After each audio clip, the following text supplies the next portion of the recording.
The city of Portland, Maine, was buzzing with the soft hum of the evening as the streets were bathed in a golden glow.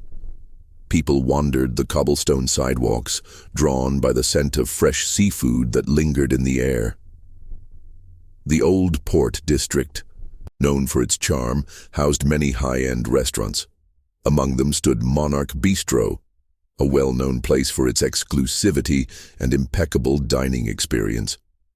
Its windows sparkled under the soft lighting, and the quiet murmur of conversation mixed with the clink of glasses, creating an atmosphere that suggested it was a place for those with reservations only. Inside, the bistro was quieter than usual, with only a few tables occupied. The peaceful chatter of the diners blended with the soft piano music playing in the background. The host, a young woman with sharp features, stood at the entrance, her eyes focused on her tablet, her face betraying little emotion. As the glass doors swung open, a tall, well-dressed man entered. His charcoal suit fit him perfectly, and the polished shine of his shoes caught the light with every step.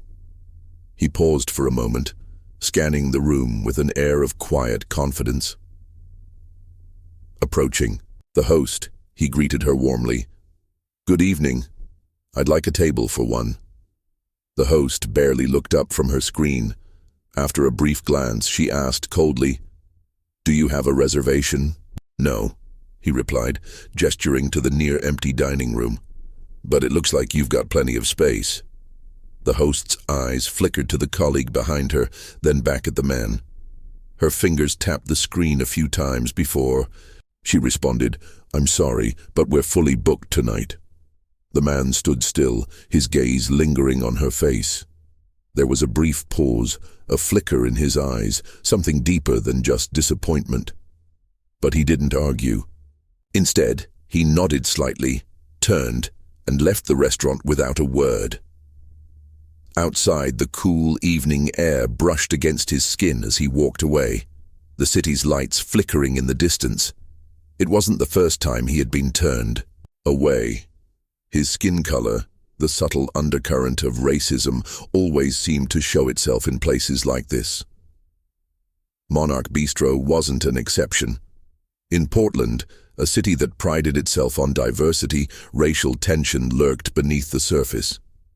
The man who had experienced countless moments of exclusion simply walked past the bistro, his head held high. He knew the subtle ways racism took root in the world, ways that weren't always loud or obvious but were there, just beneath the surface. The evening continued on as people passed by Monarch Bistro, unaware of the quiet injustice that had unfolded just moments before. But for the man, it was just another reminder that the battle for respect, for equality, was far from over. He gave a small nod, saying, "Thank you for your time," before turning to leave. As he stepped toward the door, the faint murmur of whispers followed him. One of the waiters leaned toward another, muttering just loud enough to be heard. "He doesn't look like the type to dine here, does he?" The other waiter chuckled, softly, shaking his head as they both watched him walk out. Outside, the man paused on the sidewalk. Calmly, he pulled out his phone, typing something quickly. His expression remained composed, almost calculated, as he glanced once more at the bistro. He slipped the phone back into his pocket, his movements deliberate and confident. With a final look at the restaurant, he turned away, his footsteps fading into the hum of the city's evening rhythm. Inside, life continued uninterrupted. Plates were served, wine glasses were refilled, and the soft hum of laughter floated in the air. The brief exchange at the door had been just that, brief, and no one seemed to pay it much attention. But if they had, they might have noticed something about the man's departure. The quiet assurance he carried, as though he already knew that this was far from the end of the story. As the man disappeared into the night, the staff at Monarch Bistro returned to their usual routines. The clink of silverware and the quiet conversations resumed. But the whispers lingered, hanging in the air like the faint smoke from a candle that had just been blown out. Lauren, the host, leaned against the podium, her eyes glued to her tablet screen. Yet her thoughts seemed to be elsewhere. "Who even shows up here without a reservation?" she muttered under her breath. Behind her, Ethan, one of the waiters, smirked as he folded a crisp white napkin. "Seriously, did you see his suit? Not exactly our typical clientele." Lauren shrugged and gave a dismissive laugh. Maybe he thought he could charm his way in. Happens all the time. The other staff exchanged knowing glances, the silent reinforcement of their shared assumptions. They didn't say it outright, but the subtle judgment was there, hanging in the air, thick and unspoken. The man was different, and to them, that difference spoke volumes. The whispers, unspoken yet loud to them, made the man's presence feel like an anomaly, someone who didn't quite fit the image they believed was worthy of their exclusive clientele. In the kitchen, the sous chef, Rebecca, was plating a dish when she overheard the murmurs drifting in from the dining area. She wiped her hands on her apron and stepped closer to the swinging door, catching snippets of the conversation. "Come on, you guys," she interjected, her voice firm enough to cut through the chatter. "You don't know anything about him. Maybe he's someone important." Ethan let out a laugh, too loud and too quick. "Yeah, sure. Maybe he's a CEO or something." His tone was heavy with sarcasm. Rebecca's lips pressed into a thin line, but she didn't respond further. Instead, she turned back to her station, her thoughts simmering just as the dishes she carefully prepared. In her years at Monarch Bistro, she had seen this kind of casual dismissal before, quick judgments based on nothing but surface impressions. It always left a bad taste in her mouth. Meanwhile, at the bar, a couple seated nearby had overheard bits of the exchange.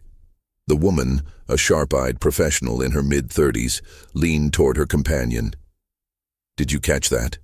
she asked, in a low voice. "The guy, they turned him away.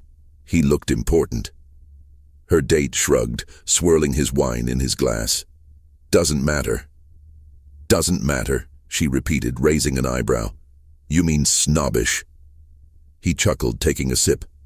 "Call it what you want. That's part of the appeal, isn't it?" The woman frowned but didn't respond. She turned her attention back to her scallops, her thoughts drifting as the conversation faded into the background.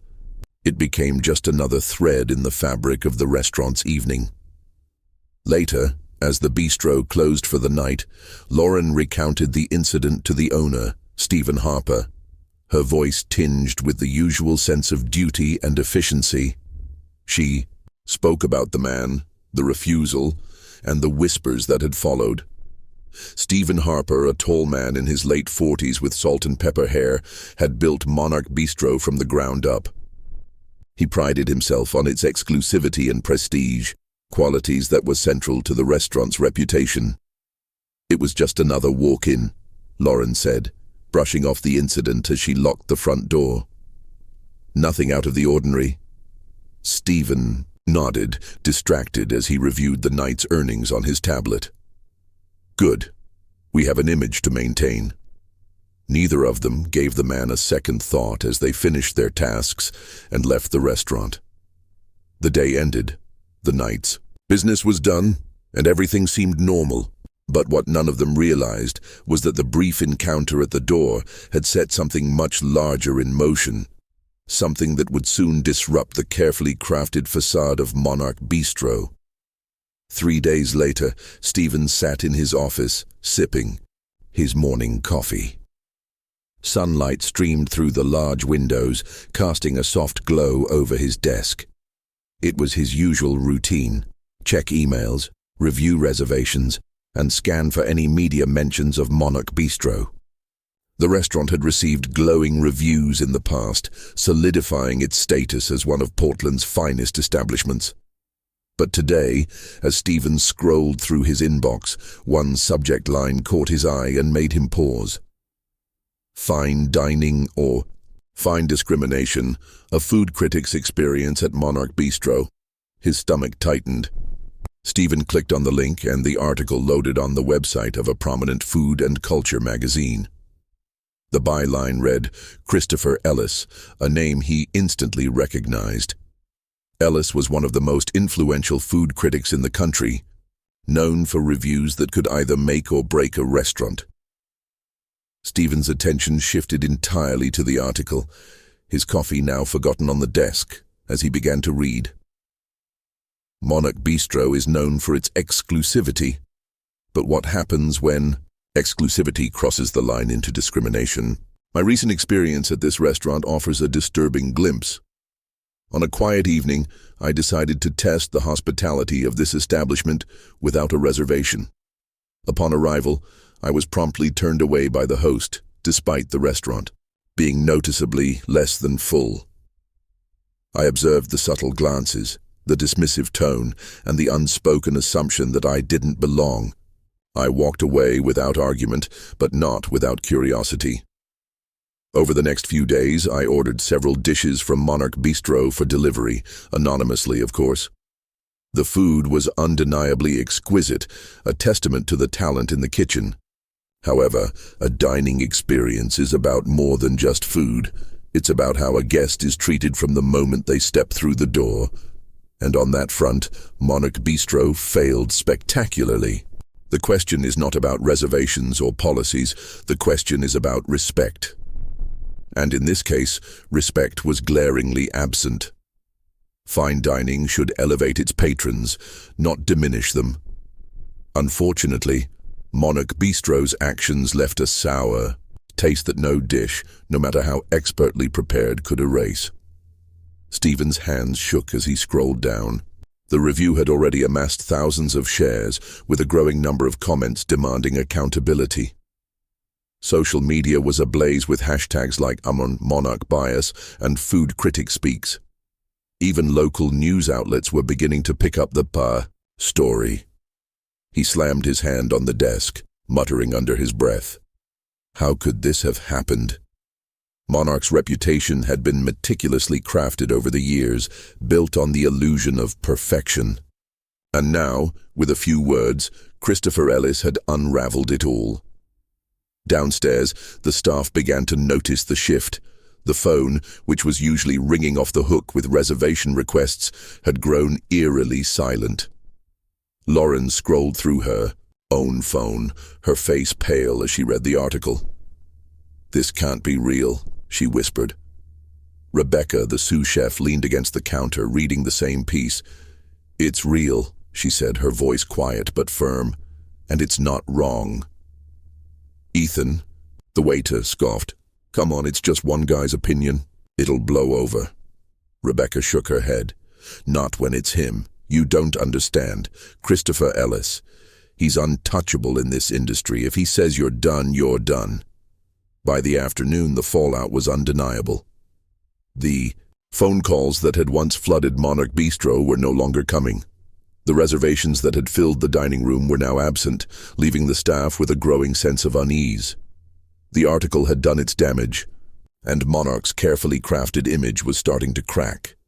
Several patrons canceled their upcoming reservations, citing the article.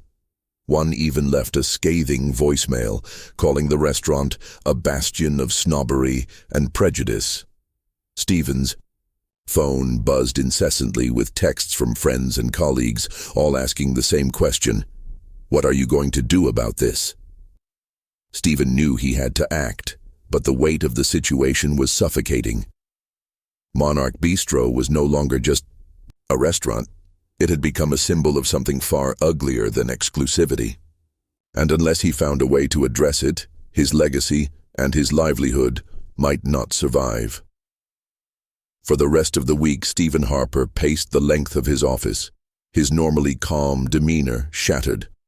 His assistant had tried to interrupt him twice, but he'd waved her off, unable to focus on anything other than the damning article and the fallout it had unleashed. Monarch Bistro's phone lines were eerily quiet, and his inbox was flooded with a mix of angry messages and media inquiries. By the end of the day, the restaurant's online reviews had tanked, dropping from a near-perfect 4.8 to a dismal 2.1 on multiple platforms. Comments poured in relentlessly. "Bias has no place in fine dining. They don't deserve your money. Maybe they should learn to treat all their guests with respect. Stephen slumped into his chair, running a hand through his hair. For the first time, he felt something he wasn't used to: powerlessness. His empire, built over a decade, was crumbling, and he knew exactly why. By the next morning, Stephen decided to take action. He drafted a statement to post on the restaurant's social media accounts. At Monarch Bistro, we have always strived to offer an exceptional dining experience to every guest. Recently, it has been brought to our attention that we failed in this mission. We deeply regret the incident described in Christopher Ellis's review and acknowledge that we fell short. In upholding our values of inclusivity and respect, we are committed to learning from this and taking concrete steps to ensure it never happens again. Stephen read the statement aloud to himself. It felt sterile, corporate, detached from the gravity of the situation. He deleted it. For the first time, he realized that words alone wouldn't fix this. If he wanted to salvage the reputation of Monarch Bistro, he'd have to do something drastic. Later that day, Stephen called a staff meeting. The employees gathered in the dining room, their expressions ranging from nervous to indifferent. Lauren fidgeted with her phone, while Ethan leaned casually against the bar. Rebecca, arms crossed, stood silently, waiting. Stephen cleared his throat. His voice was uncharacteristically shaky. "I'm sure you've all seen the article," he began, "and I'm sure you understand how serious this is." There were murmurs of agreement, though Lauren looked away, avoiding eye contact. Stephen continued, "I won't sugarcoat it. What happened at the door that night reflects poorly on all of us. But the truth is, this isn't just about one incident. It's about a culture that I allowed to grow here. And for that, I take full responsibility." Rebecca raised an eyebrow, her posture softening slightly. Ethan, however, crossed his arms, his expression skeptical. "So what's the plan?" he asked. "We just grovel and hope people come back?" Stephen shot him a sharp look. "The plan," he said, "is to start with an apology, a real one." The following morning, Stephen published a new post, accompanied by a video.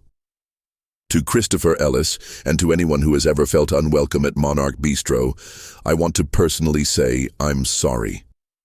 Our actions and inaction were wrong, plain and simple. Fine dining is about more than food. It's about creating an experience that makes every guest feel valued. We failed at that, and for that, I am truly sorry. We are implementing immediate changes, including staff training on bias and inclusivity, because respect and hospitality should be at the heart of everything we do." The video showed Stephen speaking directly to the camera, his voice steady, but his eyes heavy with regret. It was raw, unpolished, and authentic. Within hours, the post gained traction, with some commenters praising the effort while others remained skeptical. Still, one thing was clear: Stephen was trying. But would it be enough? Determined to take it a step further, Stephen reached out to Christopher Ellis directly through the magazine's editor. He sent a heartfelt email requesting a meeting to apologize in person. Days passed with no response. Then, just when Stephen had almost given up hope, a short reply appeared in his inbox. "Thank you for your message. While I appreciate your efforts, I must respectfully decline your invitation. My stance remains unchanged. Respect is the foundation of hospitality, and it was absent when it mattered most. I hope this experience will inspire lasting change at Monarch Bistro and beyond." Stephen stared at the screen, the weight of the words sinking in. He had hoped for closure, for a chance to make things right. Instead, he was left with the harsh reality that some wounds couldn't be mended with a single apology. Weeks passed, and the once bustling Monarch Bistro was now a shadow of its former self. Reservations remained scarce. The dining room was often filled with more empty chairs than guests. The staff, once confident in their roles, moved quietly through their shifts, avoiding the unspoken truth that hung heavy in the air. The fallout was more than just financial. It was personal. Rebecca, the sous chef, found herself reflecting often on the incident. In the quiet moments between plating orders, she thought about the man they had turned away, how his calmness masked a deeper message. It was never just about him getting a table, she muttered to herself one evening. It was about being seen, being respected. Meanwhile, Stephen Harper worked tirelessly behind the scenes. The fallout from Christopher Ellis's review had been brutal, but it forced him to confront truths he had long ignored. The exclusivity that once defined Monarch's allure now felt like a cage, a symbol of the very biases he'd been blind to. He attended workshops, brought in diversity consultants, and implemented mandatory training for all staff. These weren't quick fixes, but the beginning of a long and difficult process. The work had only just begun, uncomfortable process. One Friday evening, the restaurant was quieter than usual. Only a handful of tables were occupied. But for Stephen, this felt like an opportunity, a chance to rebuild guest by guest. He stood near the bar, observing the room when Rebecca approached. "There's someone here to see you," she said, her voice hesitant. Stephen turned to see a man standing near the entrance. It wasn't Christopher Ellis, but someone else. A local community leader Stephen had invited to discuss partnerships aimed at making the restaurant more inclusive. Taking a deep breath, he walked over, extending his hand. "Thank you for coming," Stephen said, his tone earnest. "I want to do better. I want Monarch Bistro to be a place that welcomes everyone."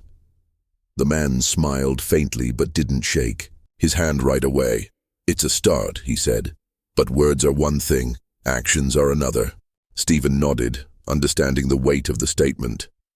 He knew that trust wasn't given freely. It had to be earned, one step at a time. Months later, Monarch Bistro was slowly finding its footing again. The dining room wasn't as full as it once was, but the guests who came seemed to linger longer. Their laughter and conversation filled the space with warmth. Stephen noticed subtle changes among his staff too.